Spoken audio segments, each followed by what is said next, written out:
All right, a lot to get into. But I want to start with Alabama asserting their dominance in the SEC. 24-0, they outscored Georgia down the stretch run of this game.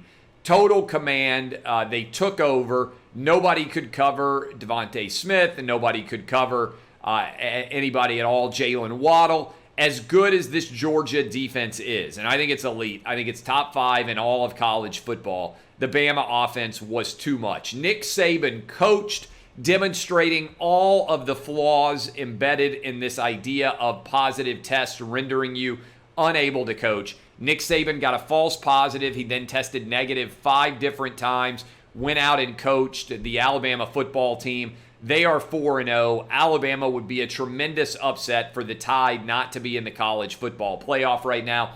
I feel the same way about Clemson, who hung 73 on Georgia Tech, and all of that conspired to have one of the worst weekends in modern history for Atlanta area sports fans. Consider what happened this weekend if you are an Atlanta area sports fan.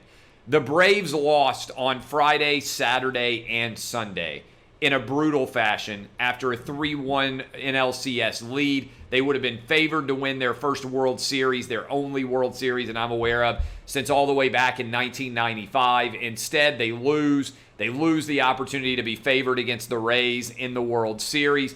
That's a tough situation, tough pill to swallow.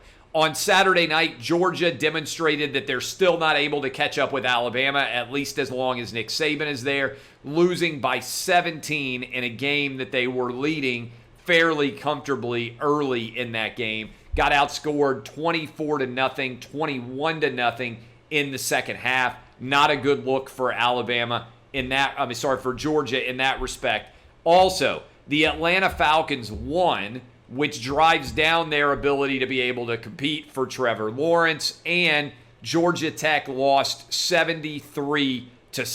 Off the top of my head, that is a rough Atlanta area sports weekend, whether you root for Georgia Tech, Georgia, the Atlanta Braves, or the Atlanta Falcons. Basically, everybody got you an L for the weekend.